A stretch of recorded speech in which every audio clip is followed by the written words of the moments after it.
got a jacket almost like yours, nurse.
Essentially, she hasn't stopped doing that since.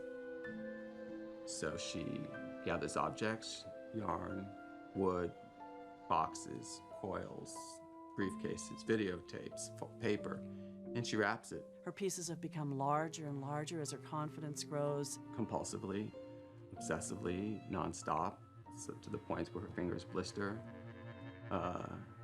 every day from the minute she walks in until she leaves.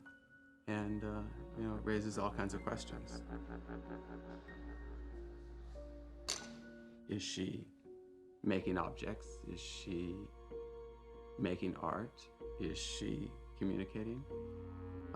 Or is she merely unraveling, you know, all of her stories and everything that's been in her head for 40 years that she's been trying to talk about, but can't? This is probably the most expensive piece, and then this is probably the least expensive piece, so those will be similar. That's nice.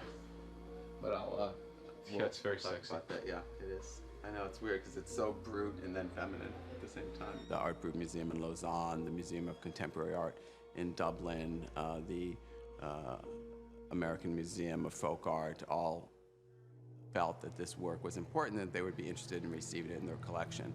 That sort of set the stage for the essentially second wave of exhibitions and the commercial sort of success of her work, which followed that. What's on your head? What's on your head? Nice stuff. I think she started wrapping the scarves around her head and wearing special hats and things when she started getting this sense of herself as an artist, or that somehow those two things came together.